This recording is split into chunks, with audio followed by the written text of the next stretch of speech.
Hello and welcome to Jump Advisory stroke LoveWorkLife Training Academy. Thank you for all those people who are attending and joining us. If you can still hear me, if you could just drop me a note, it'd be very much appreciated so I can definitely know that people can hear what I'm saying. Otherwise, it's going to be a very long and lonely webinar for those people who can't hear me from there. So as people start to come in, it'd be much appreciated.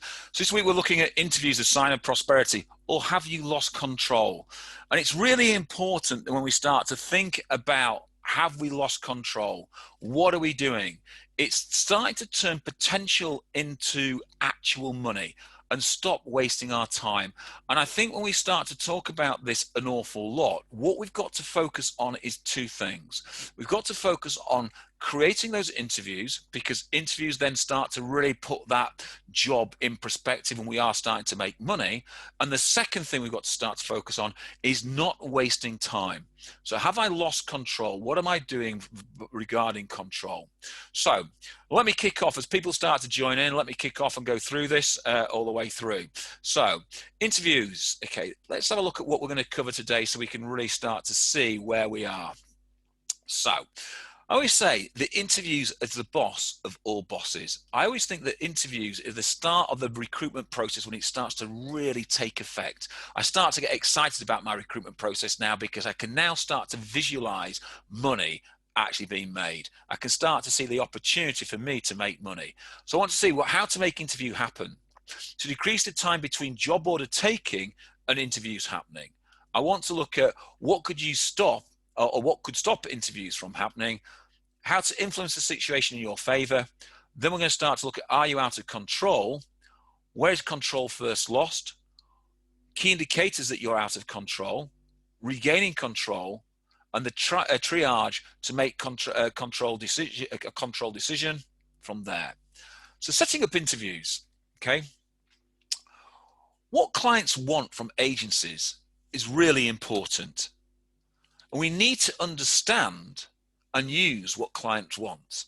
So when we start to think about this, and we start to think about this properly, I started to do surveys a long time ago with clients and what they wanted. And I came across a survey early on this year, okay, during lockdown as well, that said what clients really look for. It was one of the big ATS companies that had done a survey of over 1,000 companies. And this is what they come back with. 98% of clients in that survey said their main goal was to reduce recruitment costs. Didn't say reduce agency fees or margins. It was to reduce recruitment costs. So the question I always posed then was, why don't they see recruiters as valued service?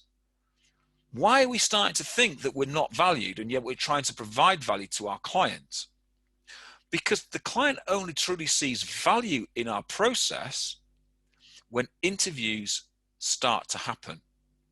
Metaphorically, they can now touch the candidate, okay, and speak to the candidate. But before that, they find our service a bit of a pain. So they don't see the value. So we've got to look at how we provide value and how we change that. And their number one priority was to make their recruitment process more efficient. And how do we make their recruitment process more efficient? And especially when we sort of went down, I looked at their top 10, and number 6 on there was a really interesting one. They want to make better due diligence, or have better due diligence on the candidate's skill set so they could make a more informed decision. So when we start to think about this, we are desperate to get CVs across to a client. As soon as a client gives us a job, we're desperate to get CVs across. And really, is that really the best way? Does that really make everything happen? Think about that. If you're just sending the fastest CV across that you've come across, no wonder clients have very little view of us and feel that value. So we've got to talk about creating a better opportunity for us. So when we talk about setting up interviews, we talk about doing, when should the interview be set up? Clients get a CV. They then review the CV and then go back to an agency. Now, depending on how good the client is, depends on the duration of that time. However, generally what happens is, out of the 4 CVs that you send, or how many you send, you tend to find that some of the 8 CVs have already gone because the candidates have got a job elsewhere. So you're having to do the job twice. Why? Because we haven't set up a true interview date. Because when we send the CV across, by the time the CV's been read and written and reviewed, okay, the client's diary has now got fuller and fuller further on the line. Where if we set the interview dates during the qualification stage of the job specification, when they review the interview CVs, the interview date's already set. So we can get CVs and interview dates now quicker and faster. So it's a real good, important understanding that if we do it that way, we're in a better position. If you can't get it at the job qualification stage, you're going to have to get it when you send the CV. And that just slows things down because, as I say, the client's diary starts to get booked up. So I'm going to expedite the recruitment process, which means candidates may drop out, which means you have to find another candidate and the client has to do the processes all again. And the same things happen. So rather than doing it quickly, okay, what we're actually doing is wasting time. So I'd rather spend a little bit more time finding the right candidate with pre-interview book dates, because that means that I can keep the client on a strict time scale, and that strict time scale will reduce his overall cost of recruitment. So the benefits of pre-interview dates is that your focus is so more apparent on the search. You have a deadline to hit now. So let's hit that deadline. It's not that I've just got to get the fastest CV across. It is, I've now got to hit this type of deadline. So you're going to be more inclined to find a better candidate than you are just the fastest candidate. So work really hard on that. It speeds up your process. It stops you relaxing a little bit. It stops, when I look at bad agents and good agents and really brilliant agencies, the thing that I tend to find is that the bad agent, okay, will just find anybody that's a 60, 70, 80% fit and get them across. Those that are brilliant will have a really focused search and they'll find a candidate by design. And so that speeds up their process. It gives you total control over the process. You know where you are. And if you know where you are and what you're doing, we can sell retained business and exclusive business, which means you haven't got competition. You can start to think about other things that you can do. It also creates urgency and commitment. Urgency from your point of view and commitment from the client's point of view. The client can't commit to an interview date during the job specification stage. What he's saying is, I don't trust you to find a candidate. I'm just going to waste my time booking that diary date in there. Doesn't trust you to find the right candidate. What does that say about our service, and what does that say about us as a recruitment industry? So we've got to change that. We've got to work with our clients in a stronger way to develop that and move forward from there. So when we start to think about setting up interviews, okay, we've got to think about the number 4 reason of what clients are looking to do. They want to keep their recruitment costs to a minimum. And there are 5 reasons why they need to do this. The first reason is they don't want to fill the job first time or in the least time. They want to fill the job just first time. And that's a very different thing to think about. We've got to think about the other things that they want. If they want to reduce overall cost of recruitment and have a better due diligence, then they need to give us a better opportunity to find candidates. Therefore, we can give more market information back to them. And if they want to reduce their overall cost of recruitment, they have to be able to trust us that they can carry on doing their job and we're going to give them the best candidates humanly possible. So I want to start to think, and I always sort of think about time when I'm working with clients. And it's interesting, I do this presentation quite a lot, that this song from Pink Floyd always hits my mind. Wasting away the moments and make up a dull day. Because what we know is that time kills deals. And a job without an interview date has no goals and defined objectives. So I want to think about how much your time is actually worth. So think about how much you are worth. So I always think, let's take an average salary in recruitment of 30,000, divide that by 262 days, and they're the working days in the year, and that gives you around about £114. Then think about the cost to train you, the cost to capture data for your CRM, the hours that you spent cultivating a candidate marketplace, running adverts, the cost of training you to be better, the cost of you to be either sat at home as you are now or in the office, equipment, infrastructure, etc. The list goes on. So I probably equate that actually when we start to get to the end of that list, that each day, if you were selling yourself out to a client, you'd be selling yourself anywhere between £500 and £1,000 a day just to do what you're going to do. So think, the more time you spend having to redo the job because you haven't got preset interview days and because your client is a little bit lazy, then we're going to have to do the job over again, which is costing you money every single day. So now whatever the cost comes to, if you're wasting away the working day, you've got to think about what's going on. So stop working roles that aren't qualified.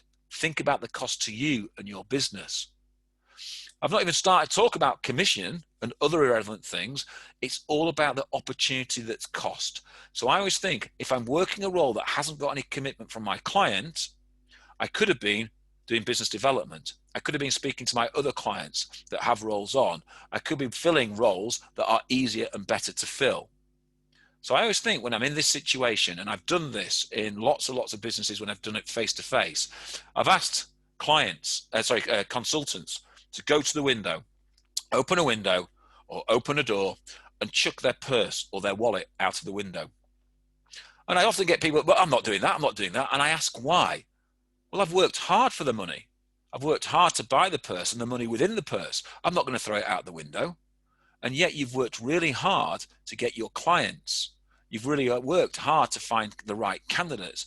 And yet we're not taking proper job specifications and killing the client capability of killing your opportunity because they won't commit to you, because I haven't been able to gain commitment. I haven't got that commitment date. So a job without interview dates has no goals. So really you need to start working those jobs and start thinking of jobs that are more important to you. So I always think goals that are potent, they're not important enough to you or the client. So why are you working them?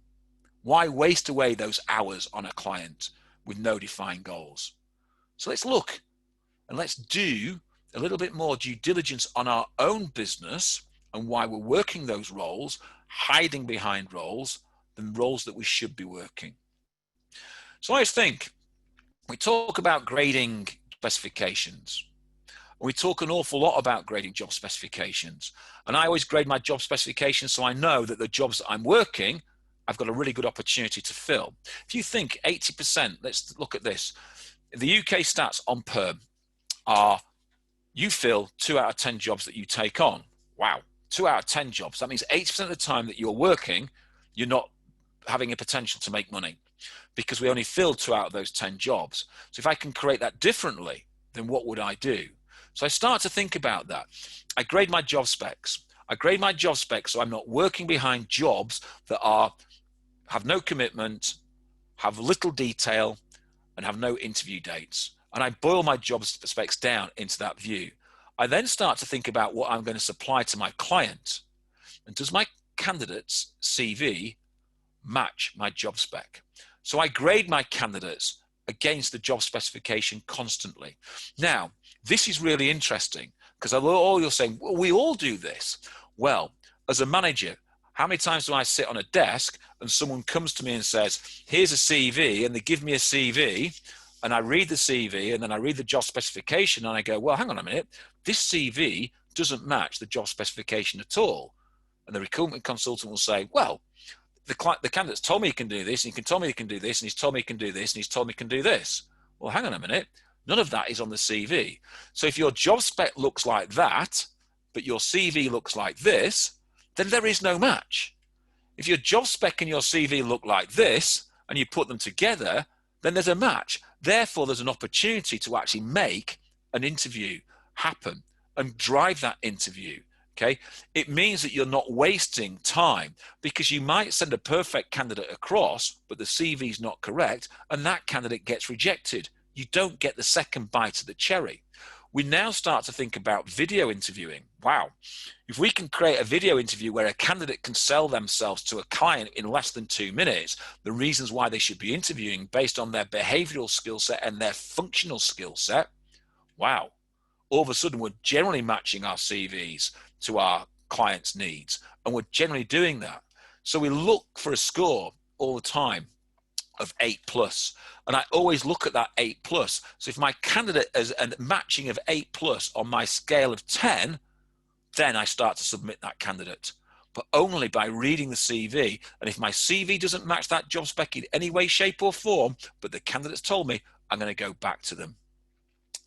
So now look at the perfect interview scenario. And there are 3 reasons, okay, was to create or reason 3, should I say, for clients, was to create a better user experience for candidates. So we think about the 10 things that client wants. At number 3, the client said they want a better experience for their candidates. But then number 8 reason was to be more agile with their recruitment. But we know that clients tend not to be great at the recruitment process, tend not to be great at coming back to us, etc. So all of these things are things that clients want to achieve but don't know how. So these are things that we should be talking to them about when we're taking the job specification and when we're looking to drive interviews into the client, because both of these things start to create trust. However, they also end trust if we don't deliver them.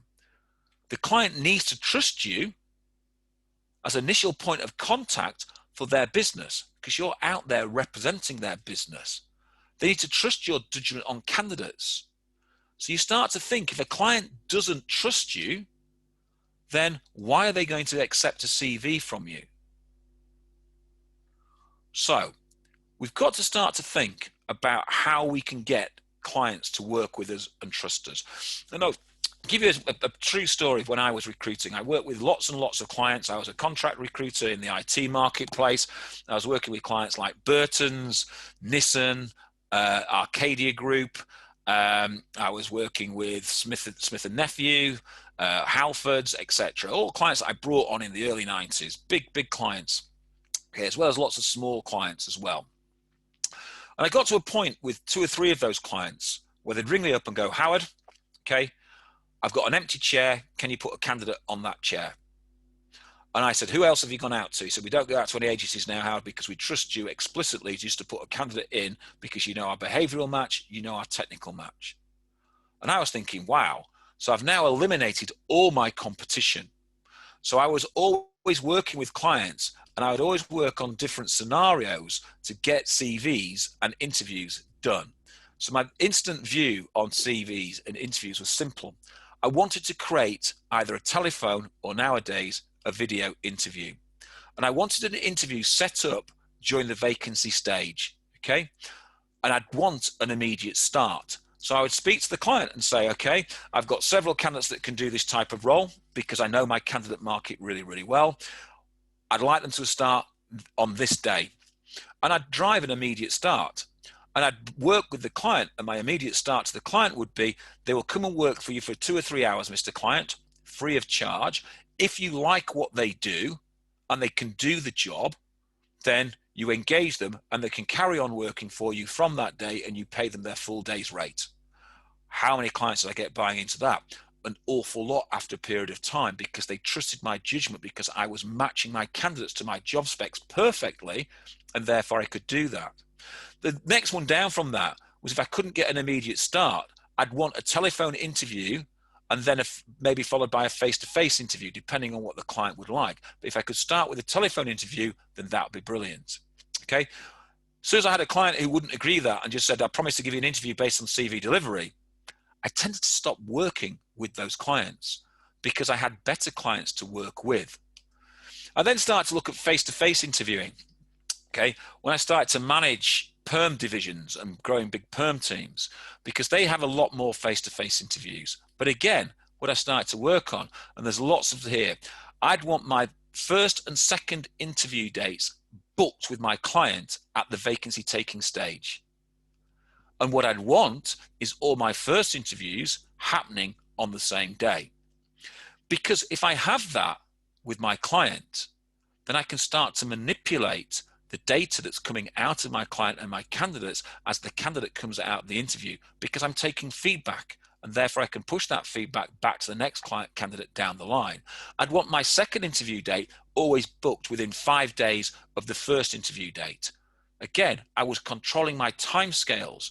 And again, when I started to do this, what I started to see was consultants increase their 2 out of 10 to 3 out of 10 to 4 out of 10 to 5 out of 10. And at one stage, I had an average of around about, we fill 6 out of 10 jobs that we took on. Why? Because we were only working roles that we had defined interview processes with. And that came from taking the job specification. So the second would be interview dates, first and second, but the first interview date was all the same, and the second interview dates were all over the place. So again, I'd want to drive that. I'd then start to look on interview dates where my first and second interviews were set up during the vacancy stage, but all interview dates were all over the place. So I start to think the more I could push my interviews together, the more opportunity I have of getting the client and the candidate to the end of the process. And that's all about commitment. Again, if I had a client just promising interview dates based on CV delivery, I tend not to work those clients because I knew those clients would be out with lots of other agencies because they hadn't committed to me. So I pushed down away from that. A job without a preset interview date has no goals or defined objectives. If your goals are impotent, they will not be important to you or your client. However, we make those jobs important to us when we start to think about the KPIs we have to hit. We start to think about trying to please my manager rather than being honest and saying, I've got a job here, Mr. Manager, but it's not really worth working.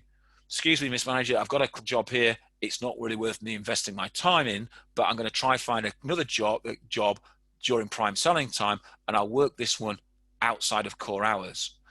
And those sort of things then was a mindset. I created a mindset about creating interview scenarios. And when I sold those interview scenarios to my client and saw the feature, advantage, and benefit of those scenarios, then all of a sudden, my improvement was huge. It would jump hugely. When I started to work with teams, again, I found their improvement became really, really quick because they weren't wasting their time, 80% of their day, on clients that hadn't committed to them or had little chance of filling their job. So why set pre-interview dates? Okay.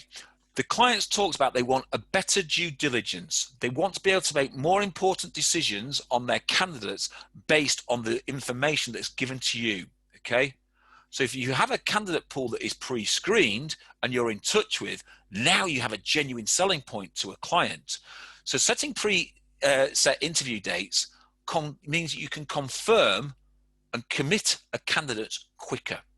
You will be interviewed on this day. Are you available for that date? Now, we start to think about the market as it is now. There's going to be lots of redundancies and lots of candidates available. Okay. We need to make sure that our candidates are fit and available on the date that we say they can. Now, obviously through Zoom videos or interview, Odro, etc. There's lots of different opportunities that we can get candidates quicker to interview. Okay. I want to be able to recruit more efficiently was the top priority for every company. So selling a retained or exclusive service now should be your priority. If 98% of clients want to reduce their agency fees, okay, we have a choice because they see us as a lack of actually perceived value. So if they want to reduce the overall cost of recruitment, and we can show them how they can do that, different thing, okay? So I want to set pre-start dates because it removes time wasters, both clients and candidates. I want to have urgency. So urgency with me, urgency with my client, and urgency with my candidates. So having set dates creates that urgency. And once I have urgency, then I've really start to get laser focused on what I'm trying to achieve. I can then laser focus my clients and my candidates on what they want to achieve as well. So preset interview shows that client candidates that you are working with, that you're genuine. You've got a genuine job. You've got a preset interview date, and that's what you're pushing them towards, okay?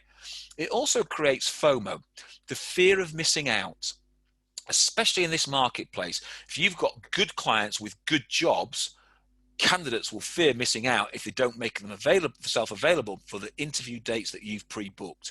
If you're speaking to your client and you're saying, I've got candidates here that are available now that are right for your job because you know your marketplace and you've got a good candidate pool, but you will miss them out because other people are recruiting, gives the clients FOMO, the fear of missing out of good candidates. Now, what you've got to remember is clients will say, well, it's an easy marketplace at the moment because there's lots of people available. Well, think, before lockdown, there were that amount of people in the marketplace. That amount of people hasn't changed. There's still that amount of people in the marketplace. The only thing that's different is the people that are now on the market are the worst of the crop because clients have got rid of them for whatever reason. Yes, a small percentage will be brilliant, but most are not. So we've got to think about what's going on. So the fear of missing out is a big driver. Okay, if we set the interview dates, it means the interview process runs a lot more smoothly, and we can manipulate the interview process to make sure that we have more data that we can create an advantage for better candidates. Because we want to control the interview process constantly. And the more we control the interview process, the better we are. And remember, I remember as a recruiter vividly, candidates going into interview, and I was like a cat on hot bricks, nervous for that candidate because I didn't control the process. The candidate walks through the door for the interview door closes, and I'm now shut out. Okay, well, the more I control before they get in and the more I can control when they get out, the less in control I am. So preset interview dates give me that. Okay, seeing all candidates on one day creates a stronger decision-making process. That is what our clients want. So think, if they interview a candidate on a Monday, then another candidate on a Wednesday, and another candidate on the following Monday. By the time they get to the following Monday, if the candidates haven't all gone, what's the memory like of that client on that first candidate? It will start to dwindle and wave. If they make them all on the same day and interview all on the same day, then they can make a far better judgment call based on what they've seen throughout that day. And even when I've done day-long interview processes, even then clients are saying at the end of the day, God, I can't remember what that client was like, the first candidate that came in. And that's in less than a 4 or 5 hour period. So think, the longer you leave that interview process, especially the first interview process, or if you're working with temps, if you've got temps coming on Monday, Tuesday, Wednesday process, okay, clients start to fall out. They start to forget. So to create a stronger decision-making process, which will reduce time for them because you'll be able to fill the job first time, not have to redo the job because they've missed a candidate, is really important, okay? Put a defined deadline down for both parties. It shows the candidate and the client that you're serious about the process. And the more serious you are about the process, the more likely you are to get the process through. So what happens when you don't set interview dates? Okay, and I see this all the time. Clients' desire to be or to make the process more efficient is really important. It's not the first past, it's the best person past the post. But clients want to fill jobs first time, not have to redo jobs. They need us to be more agile. So we start about setting interview dates and what can go wrong. Okay, time kills deals. We all know that. The longer the time it takes to get the interview process done and complete, that's either for a temp or a contractor, that first interview, telephone interview, or perm job, first, second, third, fourth, fifth, how many interviews they have, time kills deals. So if we can shorten that time scale, then we'll be built more processed, okay? Candidates take other interviews. It kills deals. So if we spread the recruitment process, candidates have more opportunity. Now, clients may be thinking at this moment that there's not that much opportunity out there. Well, they'd be wrong. Even in recession, there's lots of opportunity for good candidates. So we need to make sure that we foreshorten that recruitment process. If they have that recruitment process and it's an ongoing and a long one, candidates can delay their decision-making process. Why? Because they may get other opportunities that they might want to pursue. So the quicker you get them through the process, the less they get influenced by outside agencies in that. Clients like to elongate the recruitment process. Why? I don't know. but they like to elongate it because they think that they're in control. What they don't understand is the more they elongate it, the more they'll have to recruit, because the candidate market, irrespective whether it's a bear market as it is now or a buoyant market, good candidates still go off the market really, really quickly. So things can change on both sides. We need to control that because we're not in control of the things that are changing on both sides. So the more we control things and the more we foreshorten the time, the better things will be for us, that we're not out of control. Candidates obviously drop out of the process, and the more they drop out of the process, the more you've got to refill that job, okay? And that's a pain. Now, we might think that's okay because I still fill the job at the end, but rather than sending 3 CVs, if I'm having sending 6, 7, 10 CVs, that's time on your side. That's a reducement of cost to you, okay? For the client, that means that they've spread their recruitment time because they're having to find more candidates. That's an increase of the recruitment cost to them. So we've got to start to think about squeezing at both ends. Other clients that have quicker recruitment processes will take the better candidates. So think about that, okay? And think about the poor perception of the client on the agency, but also think about the poor perception of the candidate on the client. So we've got to think about what's going on. So if you work the same job a number of times, all you're doing is decreasing your profitability, your capability, because you could be making 2 or 3 placements in the time it's taking you to make 1. So I've talked a lot about why interview all on the same day. So let's look at that very straightforward, okay? It creates urgency. It creates clarity, okay? Urgency because I've got to get enough candidates through the process, and it creates clarity because I can now organize my process. So I was thinking if I had 4 candidates going for interview, I'd put my worst candidate in first. Why? Because that sets the benchmark. And if I set the benchmark low to my client, okay, every other candidate that goes in beyond that increases that benchmark. It also means that when that first candidate comes out, okay, what I can do is gain information from that candidate about what questions the client is asking and use that. Now think, Zoom. If clients are interviewing through Zoom, why aren't we on the Zoom call with them? Why aren't we setting them up on our platforms, whether it be Zoom, Odro, etc.? Set them up using our platforms. Why? Because we can look at the recordings. We can be live on air with them in the background, listening to the questions. And if we know what questions they're asking, we can then start to coach the candidates that are coming in later on the questions that they will be asked, and they will know how to answer those questions. The client is 100% focused on the interview process.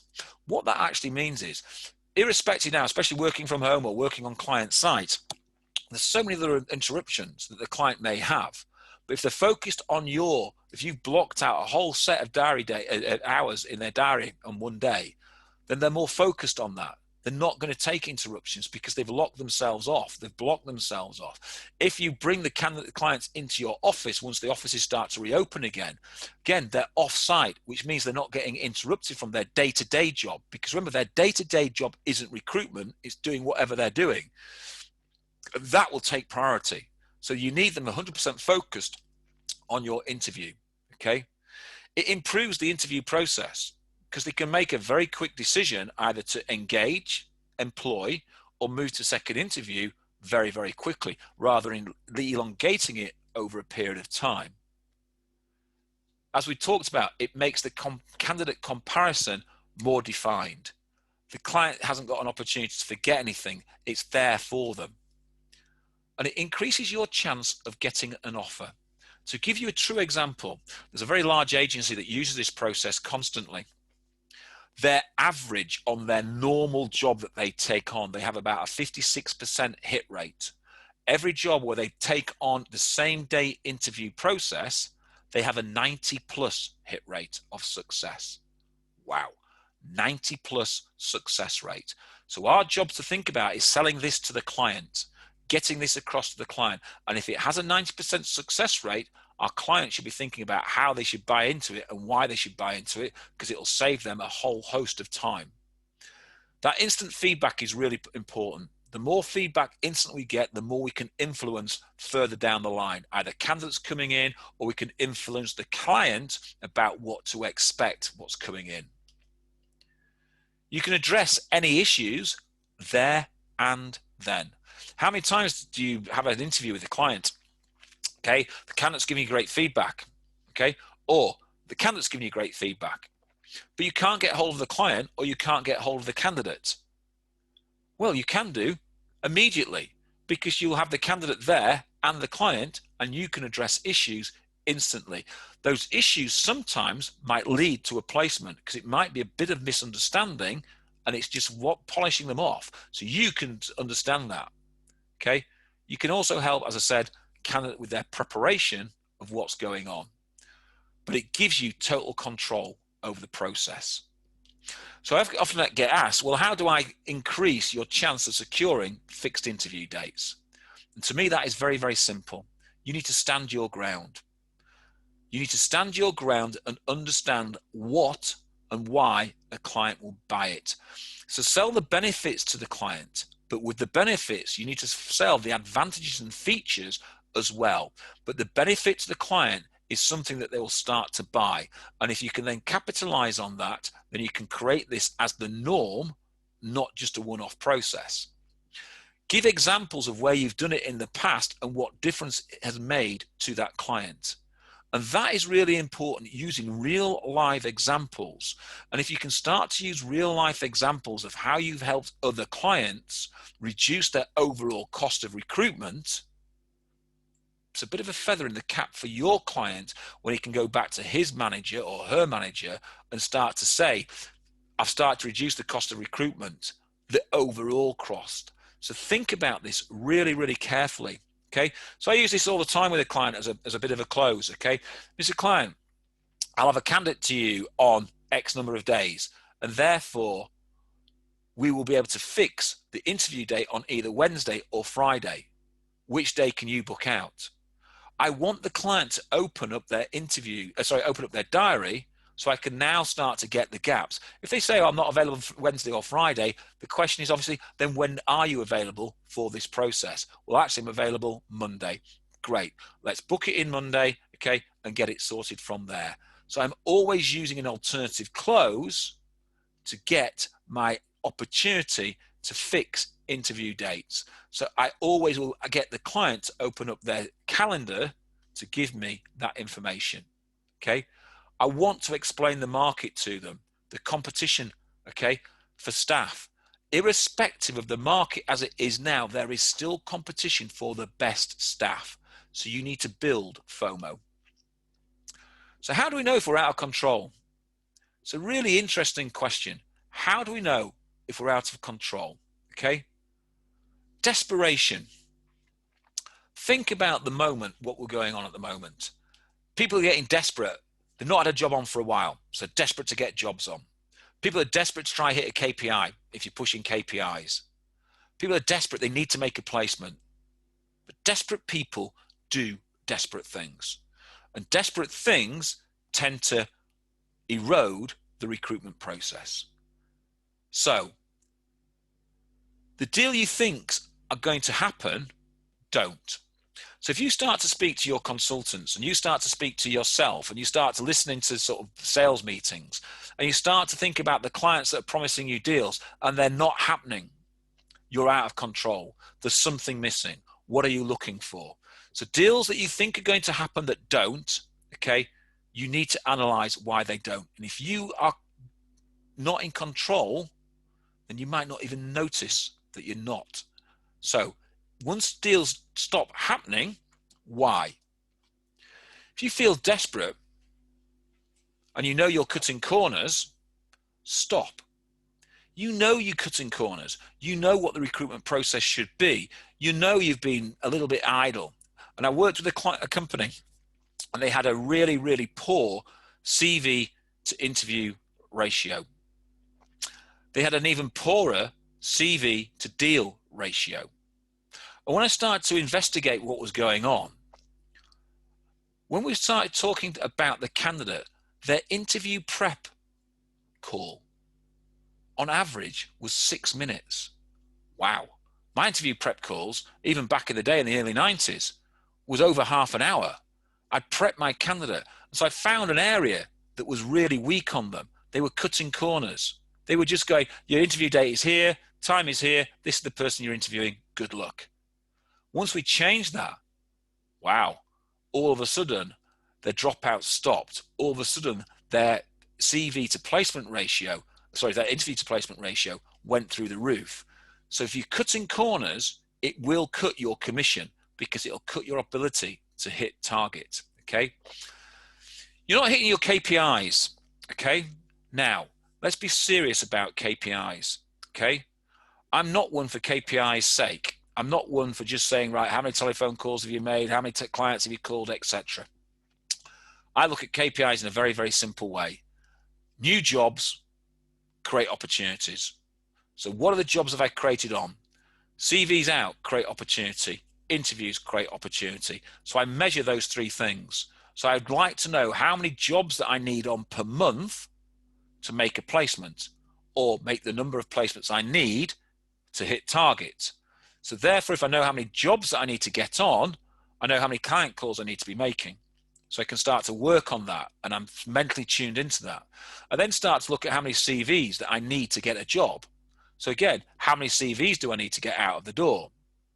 I then look at how many interviews to get a placement. Again, I look at how many interviews. So I know those three things rolling around my head all the time. They're the only things I'm trying to achieve, because if I achieve those things, then I'll hit my placement targets, etc.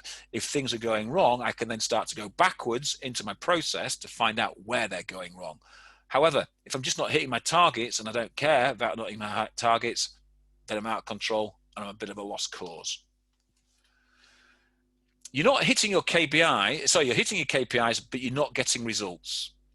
Well, that's simple, okay? You just need to evaluate why you're not getting results. It could be, I went through a period, and I genuinely went through a period where I had just short of 50 interviews and didn't make a placement. And I was halfway through the year and I was smashing it out of the park, and it was over about a 2.5 month period, 50 interviews. And my boss was talking to me as if she was going to put me on disciplinary. And I couldn't work out. I was getting interviews. I was hitting all my KPIs, but I wasn't getting the results. And I started to get a little bit desperate on certain things. And it was a good colleague of mine who's asked me to do one simple thing. And I went back and did that simple thing. That simple thing made the next interview get a placement. And then I placed the next 7 on the trot. Next 7 interviews went in. Then I missed a placement. Then the next 12 went in on the trot. And all of a sudden, when it went through that 3-month period, I averaged out and I was back massively above target. So sometimes you need other people to tell you where you're going wrong and why you're going wrong. You know you're out of control sometimes when you say you're going to do something and your colleagues look at you in that strange way going, yeah, that's likely to happen.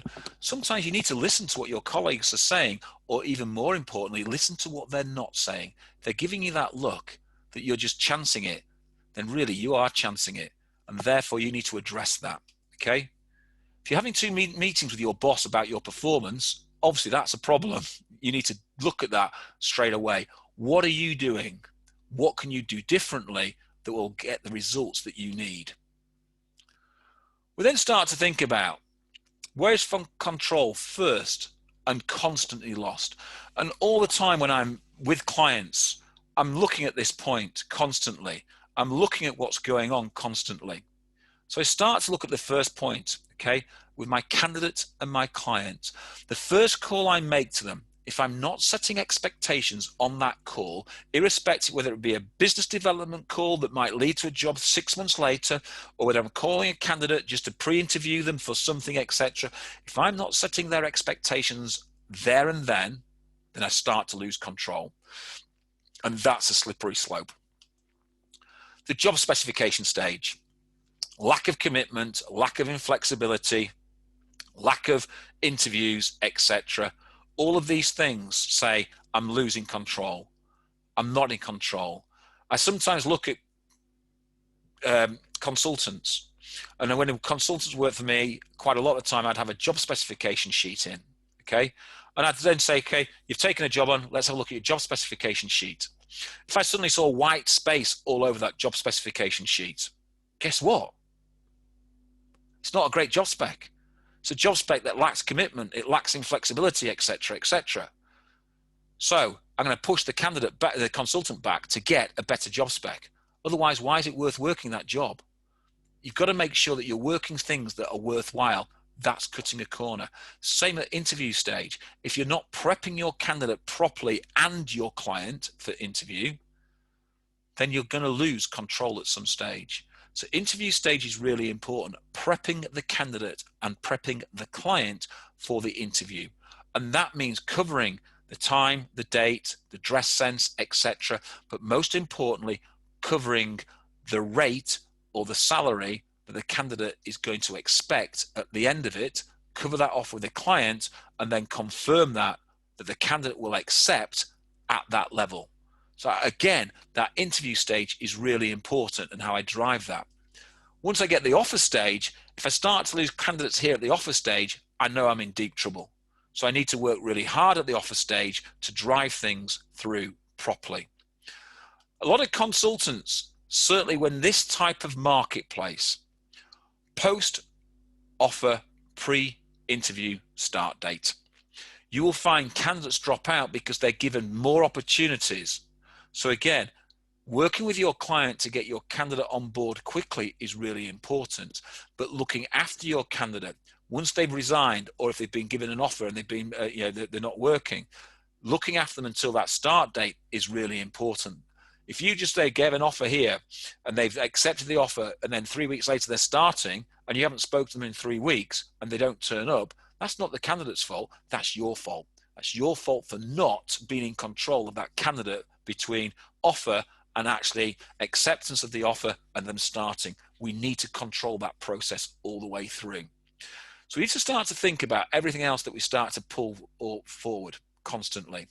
So the key indicators that you're out of control are quite simple. The key indicators that you're out of control when we start to look at the key indicators are: your client will not agree to interview dates. If the client won't agree to interview dates, okay, you need to question their commitment to you. The client will not return your terms of business. If your client won't return your terms of business, they're not committed. They don't trust you.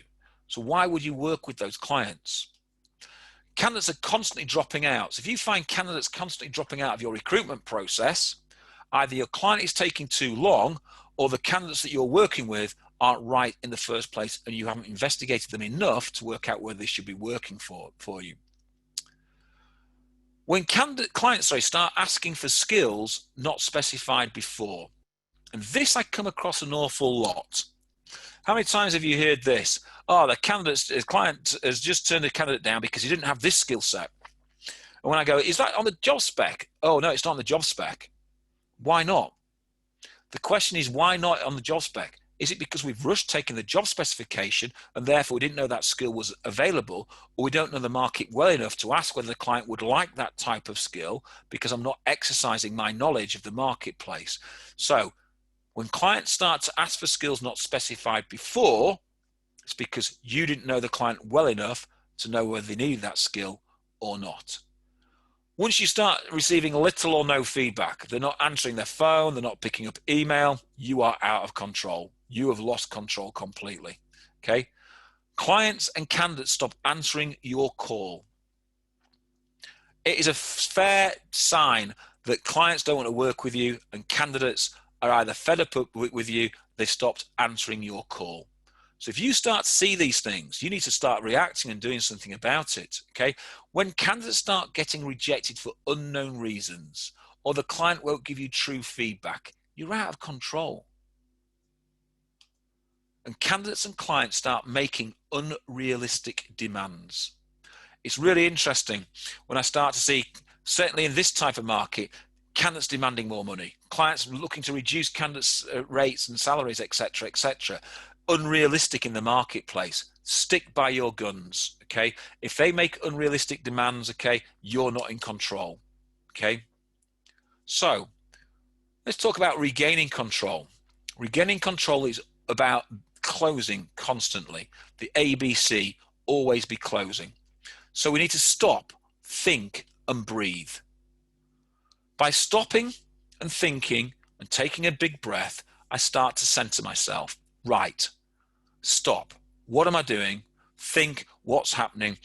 Breathe, right, what should I be doing? Because most of us generally know what we should be doing, and we know when we're cheating ourselves. We know when we look in that mirror, yeah, the person looking back to me knows that I've done something that I shouldn't have done, or I've been a little bit lazy and not done the things that I've done. So we need to go back to basics and do the core basics well every time. If you want to build a house, if you skimp on the foundations, the house will fall down at some point. So go back to basics and make sure the foundations of your recruitment skills are absolutely perfect, absolutely nailed on. And when I'm talking about this, you guys are on this call today, okay? These calls happen every Wednesday. So every Wednesday, you should be thinking, could I improve my recruitment skills? Could I improve my recruitment skills? You should be on these calls. You should be getting your colleagues on these calls to make sure that they are getting the basics right, because this is recruitment basics. This isn't advanced selling. This is all about recruitment basics. All 15 weeks of these programs are about the recruitment basics. So get your basics right, then we can start to build from there. To regain control, you need to call your client and call your candidate. You need to speak to them. Emailing is easy to avoid. They might not pick up the phone, but if you call enough, they generally start to pick up the phone. But we've got to call the candidate and call the client and have a discussion with them. State your concerns and address them really, really quickly. I can't state how important that is, that you state your concerns and address them with your client, okay? And I look at that, advise, consultative, expert, influencer. That's what we are as a recruiter, and that's what we should be as a recruiter. So what we should start to thinking about, what are we advising our client on? What are we being consultative about? Am I an expert, and am I influencing my client? If I am, then I should be doing those things constantly, especially when I'm stating my concerns. That's how I should be stating my concerns. I should be using those things in that fashion and with that passion. Once we've agreed the new expectations, both verbally and written, they need to be confirmed.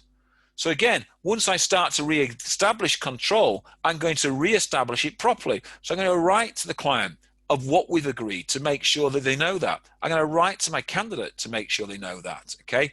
And I'm going to start trial closing again, both verbally and written. I want to make sure that I've got everything solid. I don't want to waste my time.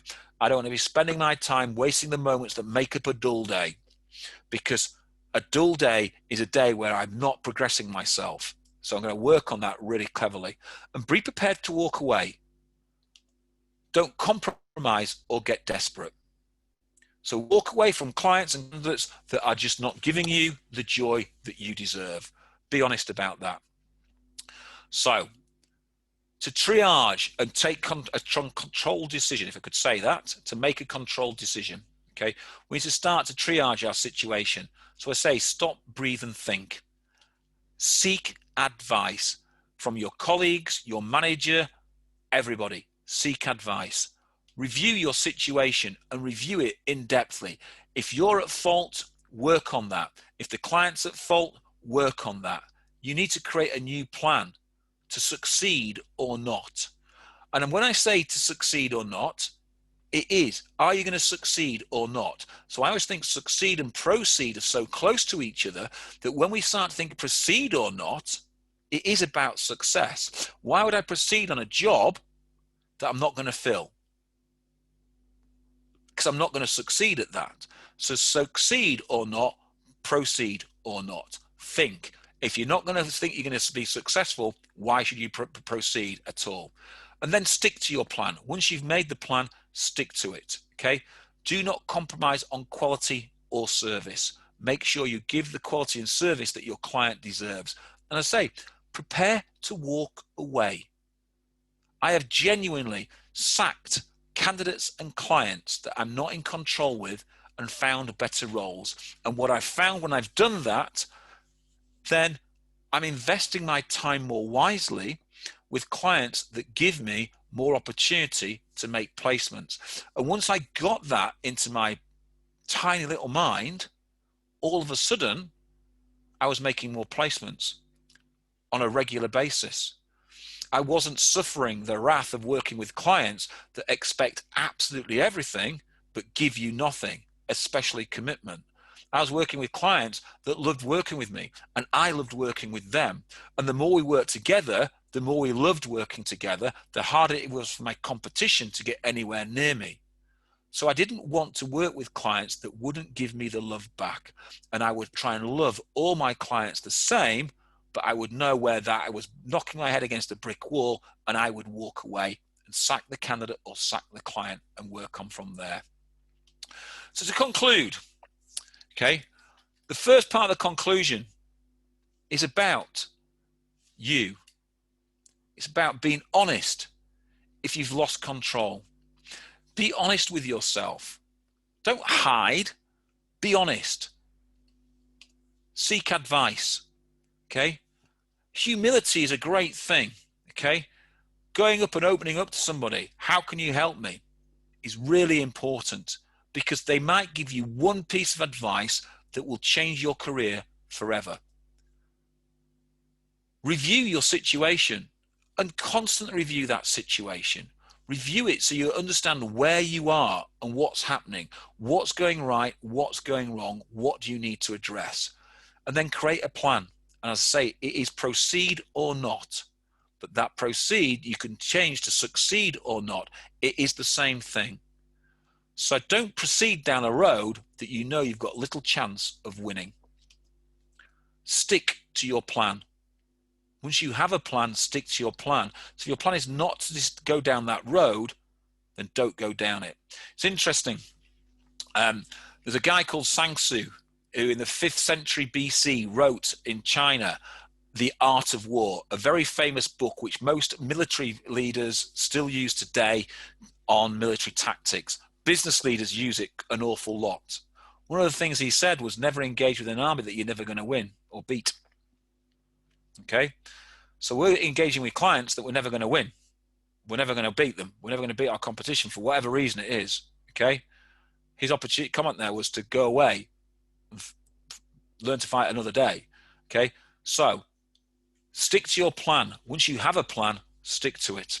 Okay, don't compromise on your quality or service. It is so important. If you compromise on quality and service, I can guarantee what you'll end up doing is bowing down to a client or bowing down to a candidate and not getting the results that you want, because the client will throw that back in your face. If you've compromised on your quality and service, the client will definitely throw that back in your face, as will the candidate. I say be prepared to walk away, sack the candidates and clients and find better ones. So overall, when we start to look at this, we've got to start to think value. Value, value, value. Time kills deals. We know that. Structure increases our chance of success. So having a genuine structure in place increases our chance of success. Preset interview dates create urgency and commitment. Once we start to have that interview process happening, now we can start to touch and potentially feel the money that we could earn. But if we're only one of 4 candidates being interviewed, we only own one of those candidates, it's only a 25% chance of getting the placement. We've got to increase our odds. So if we've got preset interview dates and we fill all those interview dates, then we've got a better chance of filling the job with the client than any other agency. We control. Define timescales and make people accountable to those timescales. So if you have preset interview dates, timescales with regards to getting CVs across, timescales for CV feedback, etc., accountable timescales for your candidates and your clients. Make people accountable to the timescales that you have. It creates urgency. It creates desire. You're working jobs with genuine commitment. You're not simply now wasting away, hiding behind a job that isn't worth working because you're hiding behind the job to make a manager or someone feel great that you've got a KPI. But get what you're doing. You're telling them you're working a job, therefore their expectations are that you're going to fill that job. If you know you're never going to fill that job, their expectations are increased, therefore it increases the pressure on you. I'd rather you be open and say, I've got a job, but I don't think I can fill it. These are the reasons why. I'm going to find a better job and work from there. So really, you then only work jobs that you know you're going to place. Work hard to find those jobs. You'll fill more client roles by having that structure, by having that gut determination to walk away from people who aren't committed to you. And obviously, you will earn more money. And it is genuinely about earning money. So at the end of the day, if you want to earn money, the money is the byproduct of everything that I've just talked about. That is a process. Engage in that process and the money starts to come. If you chase the money first, guess what happens? You cut corners. Once you start to cut corners, guess what happens? Your deals get killed. You're out of control. You don't make the placements. You're back to with everybody else, 2 out of 10. So if you want to start to change to get to 4, 5, 6, 7 out of 10 placements, then you need to change your processes. I worked with lots of consultants when I was a managing consultant on this process, and we made a massive difference. As I said, on average, in certain parts of my clients, we would think 5 and 6 out of every 10 roles that we took on, way above everybody else's average. I've worked with a number of clients on this, and we've got one client to 7 out of 10 placements because they are very structured and they understand when they are out of control, and they understand the importance of creating interviews and that opportunity to create interviews. Ladies and gentlemen, thank you very much. That is the training for today. If you've got any questions, feel free to push them over. If there's any topics you want me to cover next week, feel free. If not, I'll be advertising the topics out again next week. And so once again, thank you very much for your time. It's been much appreciated. If you've got any comments, send them over. If you'd like to put a post on LinkedIn about these courses, feel free to do so. Ladies and gentlemen, today's Wednesday. I wish you all the best for the rest of this week, and good luck with lockdown, with what's coming, okay? But remember, what they're doing is not locking clients down. Clients are still working, so that green shoots that are coming back are still going to be happening. So really work on your process to get your process right. Ladies and gentlemen, thank you very much for your time. It's been much appreciated.